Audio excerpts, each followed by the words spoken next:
Hey everyone, it's the Angry Honey Badger, and it's time to take a look at this mid-July patch notes.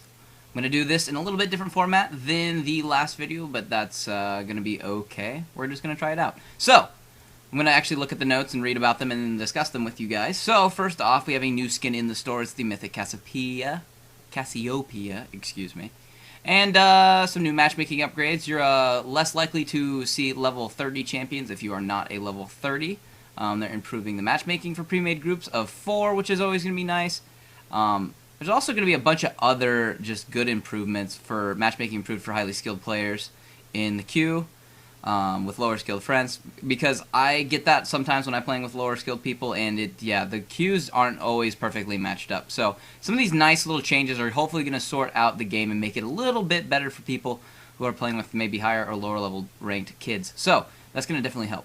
Ranked teams are going to be seeding a little bit differently, and yeah, just some nice changes in the general area. So if we go ahead and dive right into champions, we have the new chick whose name I'm not even going to... Zyra? She's not out yet, I don't think. Will be released in the future, so that's fine. Other than that, we'll dive right into real champions that are out right now. We have Akali, they've fixed the Mark of the Assassin's tooltip, and now states the correct energy return amount that you actually get for the on-hit effect. As for Amumu, they've fixed Despair. Now displays a range indicator when hovered over, which will be nice. You couldn't always tell with Amumu if they were in your tiers or not. So that's going to be a nice little improvement to be able to tell what's going on there. With Corki, we have Valkyrie's targeting indicator now scales with the distance from Corki. So, a little change there. Now, one of the bigger changes in this patch, we have Evelyn, the remake for her. Shadow Walk is now a passive. You go into your stealth form as your passive whenever you've been out of combat. While in stealth, you regenerate 1% of your maximum mana per second, which is going to be good for recovering mana. And then casting spells, taking damage, or dealing damage unstealths you for at least 8 seconds. So, and then after that, you probably can return into your stealth mode. That's going to actually be cool for her, because you'll be able to run up and down the lanes all day invisible as long as they don't have any pink wards. So, kind of like that update. Next, we have her hate spike. It is going to be, I think, similar to how it was. Didn't play too much of her because I knew this change was coming along. I'm actually going to glaze over this pretty quickly. You can go check out the League of Legends Champion Spotlight for her. They remade one for her, and one for Twitch that we will get to in a little bit. But as for overall, I'm not sure if she's going to be overpowered or underpowered for the most part, because it's too soon to tell, obviously. As we all know, back in the day, she was really, really overpowered and really fun to play. Then they kind of nerfed her into the ground for the most part in some certain areas, and it was because this rework was actually happening, so they kind of left her there just because they knew they needed to fix her. So hopefully this will make her a viable champion, and she has some unique little fun stuff you can do with her. I know in the build they mentioned to make her go, I think, attack damage, but AP Evelyn, at least previously, was outrageous with a Lich Bane, so hopefully I will be able to start working with her to create a new build, since she has all new and reworked for the most part. Moving on, we have Gangplank, and his parlay now refunds half the mana cost that it takes when it kills a target. That actually is going to be a nice little bit of help, because you can drain your mana super fast. It's one reason why in my Gangplank build, you will definitely see some, I don't know, what would you call it? I take a mana regen early because I want to keep using it to either poke or to farm with it to get that extra gold. So, this will be very, very nice to have, that you'll get half your mana back. Maybe I won't have to start with that Meki Pendant.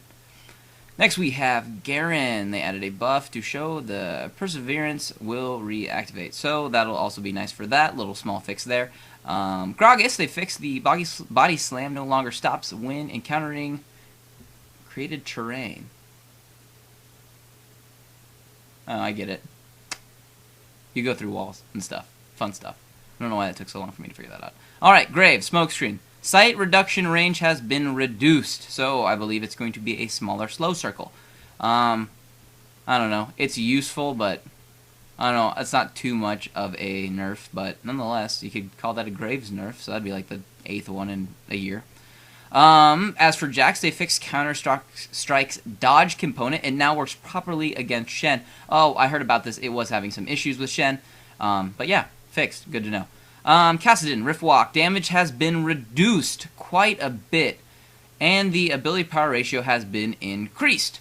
I think what they're trying to do with this little bit of a change to Rift Walk is do what they did to Ari, I think a couple patches ago, where they don't want you building as much health and still doing massive damage. They want you to build more AP so you're squishier, but you're rewarded with increased AP ratios.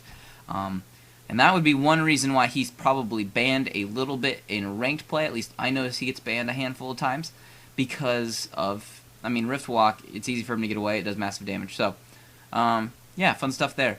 This makes sense to me. We'll see how it goes, though. I'm always a fan of increased AP ratios for reduced damage. It works out if you build like how I think you should build. So, I don't think this is any bad things happening here. Next, we have Malphite. His ground slam armor ratio has been reduced to 30% from 50%. Now has a 0.2 ability power ratio, and his attack speed reduction has been reduced to 3 seconds from 4. I think this is going to be very helpful. As most people would say right now, and I will, I think Malphite's a bit overpowered. He does too much damage and gets way too damn tanky.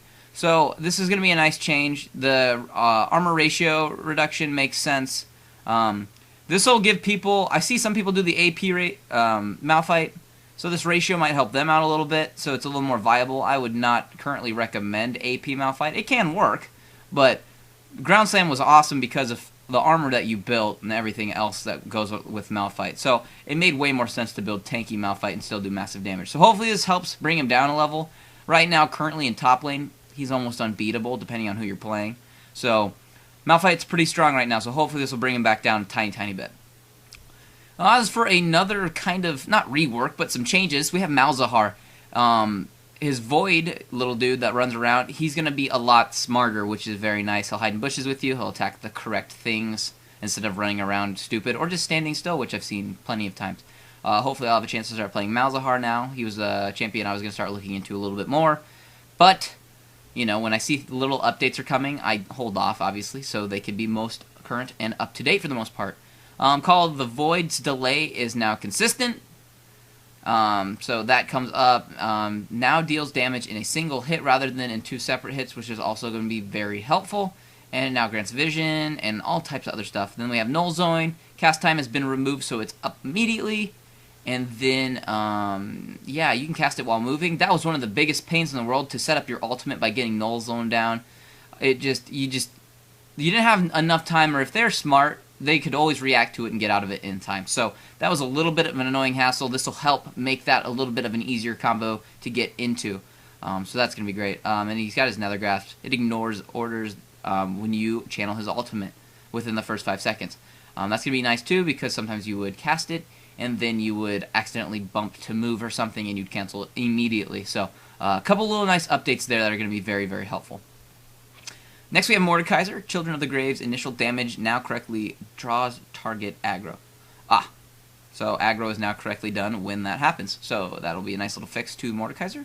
Morgana, we have her Black Shield cooldown has been increased at earlier ranks, and her cast range has been increased. That's probably a decent trade-off, I'd say, for her. That is probably her ability that makes her the most overpowered feeling when people think that she's overpowered. I think they've corrected her lately to fix her a lot, but definitely that is one of the things that is the most annoying with her. If every mage had a shield like that, you wouldn't ever not pick a mage. It'd be disgusting because it ignores so much stuff. So that's going to be a good change. Soul Shackle's leash range is now more accurate, which is also going to be another nice little update, just little things to fix the game. Next we have Nocturne, Shroud of Darkness. The shield duration has been reduced. Smart move there. You should use it, and on the fly, just pop it up when you need to block something immediately instead of having it up when you just think something might happen. So you got to be a little bit cleverer with that. And then Paranoia cooldown increased at earlier ranks. And the updated Umbra Blades tooltip. Okay, so nice little changes there too. Yeah, it needed to be on a bigger since it has such a wide range on his ultimate, so that makes some sense too. So, not too much of a change, a little bit, but you can wait the 10 seconds and the 0 seconds and the 20 seconds. So, next we have Nunu. Fixed Visionary will now grant free cost spells even if the spells were ranked up while the Visionary buff was already active. So a little fix there, nothing major. We have Oriana. They fixed the attack range is now 525 at all times. Command attack, ability power ratio has been increased. And command shockwave now stuns enemies that were in the middle of a movement skill.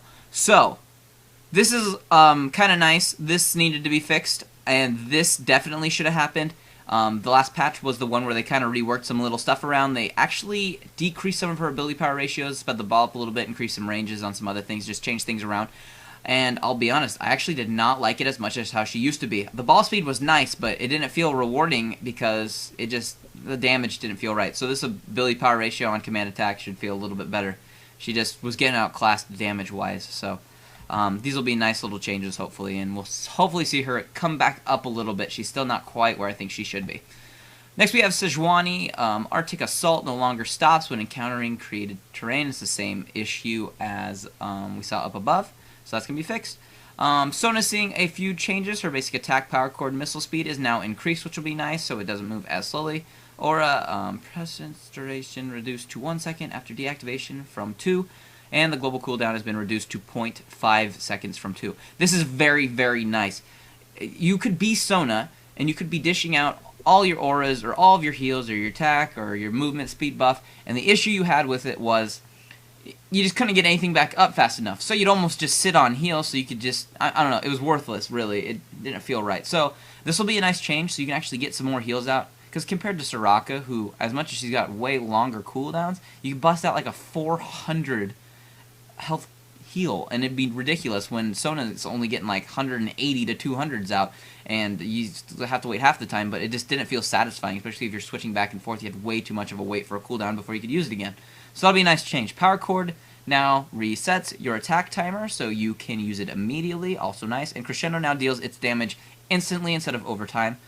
Also very nice. It makes more sense to have it that way. So, good changes for Sona. Shen, Kai Strike, damage reduced to 4+4 per level from 4+6. This needs to happen too. Even though they increased his duration of his ultimate timer, he's still definitely, I'd say, banned from rank play a lot. At least I noticed he is. Because as much as that was one little thing that they fixed, Shen as a fighter and a tank does a lot of damage compared to just other people who are just tanks. So they need to fix some of his damage stuff. So this is a nice start.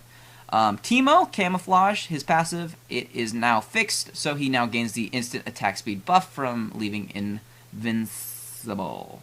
So, good change. Tristana, Explosive Shot is fixed. Passive damage no longer activates from spell damage. And they fixed a tooltip now reflects the ability power ratio correctly, which will also be nice. The remake for Twist, lots of changes here, not going to read all of them. Attack range has been increased a bit. Base health has been increased a bit. They're making him so he's a way, way, way more viable AD carry. Before this change, and I don't know how this is going to stack up yet because I haven't played the change. Before all of these changes, I would have suggested not playing Twitch as an AD carry. I know Twitch sometimes could get out of control with his spray and pray late game. Because he was a little imbalanced, just in weird ways. But now, I mean, it's going to be a little more viable to play him. Once again, you can go visit Riot's page and check out the Champion Spotlight that they made for Twitch. That is now available there. So, go check that out so you can see all the huge changes they did to him. Urgot's seeing some changes. Damage has been adjusted. And, wow.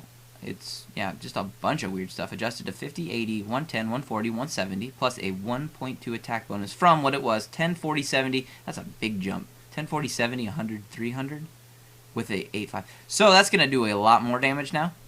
And then lock-on missile cast range has been reduced, which also makes sense. It hit from way too far away. And rank 1 range is no longer higher than at other ranks, which that should have never been the case. Corrosive Charge cooldown has been increased to 11 at all ranks. And then cast range has been reduced a tiny bit. No major change there.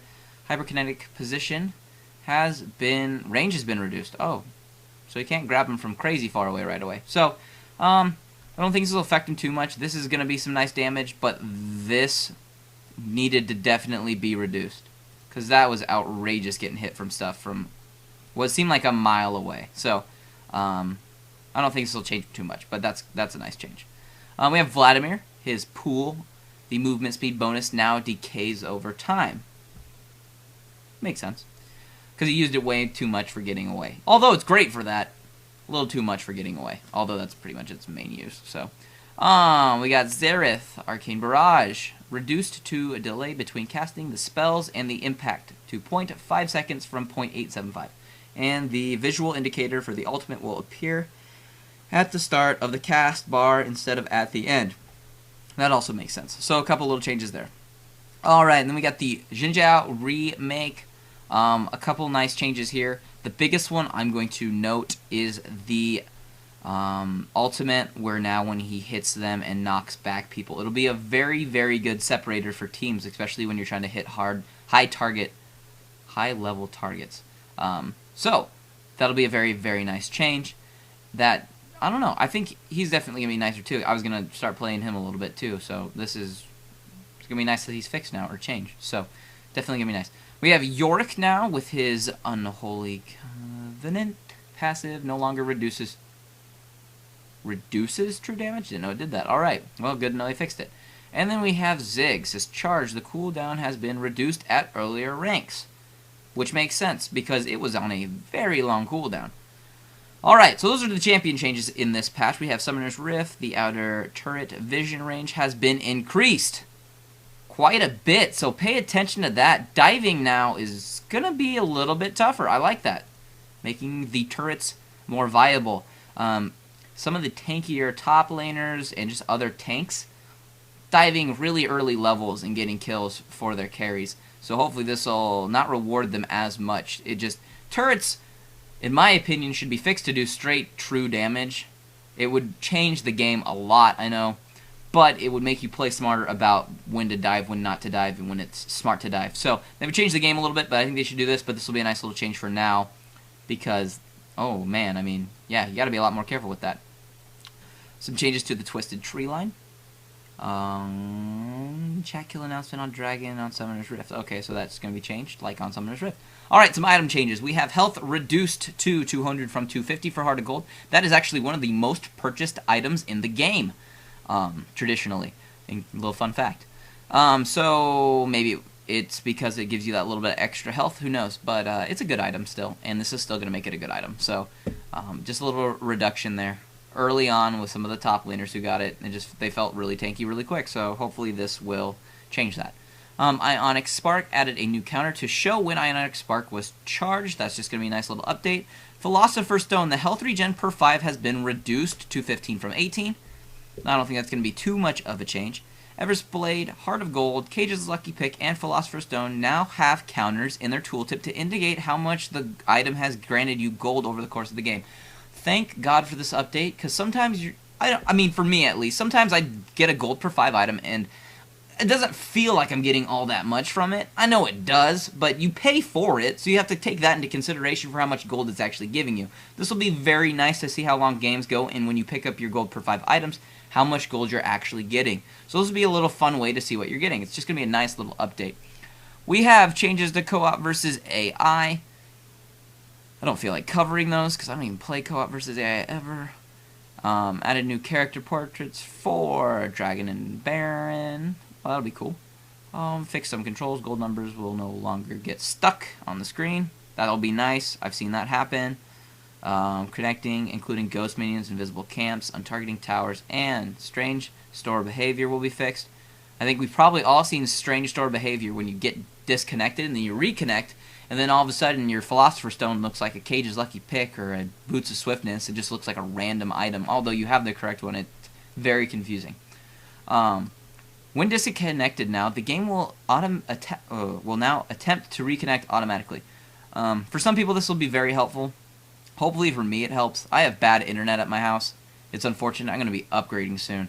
I get disconnected all the time. It actually ruins lots of potential build videos, unfortunately.